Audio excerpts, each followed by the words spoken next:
അതിലെ ഒരു രാംനാരായൺ എന്ന പേരുള്ള ഒരു ആളാണ്. അയാൾക്കാണ് അസോൾട്ട് സംഭവിച്ചിരിക്കുന്നത്. ലേറ്റർ ഓൺ ആ ദിവസം അയാൾ ഇത് എക്സ്പയർഡായി ഹോസ്പിറ്റലിലേക്ക് പോയിട്ട്.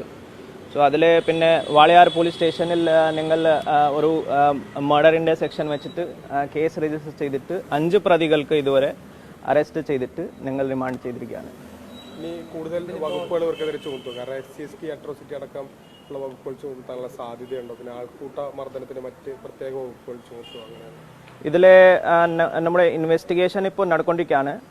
സോ അന്വേഷണം പ്രകാരം ഇതിൽ വേറെ ഏത് ഓഫൻസുകളാണ് അട്രാക്റ്റ് ആയിട്ട് വരുന്നത്, ആ ഓഫൻസുകളിൻ്റെ ബന്ധപ്പെട്ട സെക്ഷൻ നമുക്ക് കൂട്ടിച്ചേർക്കാൻ പോകുന്നത്. അതായത് ആസ് പെർ ഇൻവെസ്റ്റിഗേഷൻ ആണ് ഫർദർ പ്രോഗ്രസ് ഈ കേസിന്റെ സംഭവിക്കാനാണ് പോകുന്നത്. അതെ അതെ, അയാളുടെ കാസ്റ്റ് സർട്ടിഫിക്കറ്റ് മറ്റ് വെരിഫൈ ചെയ്തിട്ട് അത് ബന്ധപ്പെട്ട സെക്ഷൻസ് കൂടി അട്രാക്ട് ലീഗലി സൂട്ടബിൾ ഉണ്ടെങ്കിൽ നമുക്ക് കൂട്ടിച്ചേർക്കാം. കൂടുതൽ പ്രതികൾക്ക് ഇതിൽ പങ്കുണ്ടെന്ന് കരുതുന്നുണ്ടോ? അവരുമായി ബന്ധപ്പെട്ട എന്തെങ്കിലും വിവരങ്ങൾ കിട്ടിയിട്ടുണ്ടോ? അതെ, അതിന്റെ ലൈക്ലിഹുഡ് ആണ്. കുറച്ച് കൂടുതൽ ആളുകൾ ഇതിൽ ഇൻവോൾവ് ചെയ്യുന്ന ലൈക്ലിഹുഡ് ആണ്. അത് നമുക്ക് അന്വേഷിച്ചിട്ട് ബന്ധപ്പെട്ട ലീഗൽ ആക്ഷൻ എടുക്കും.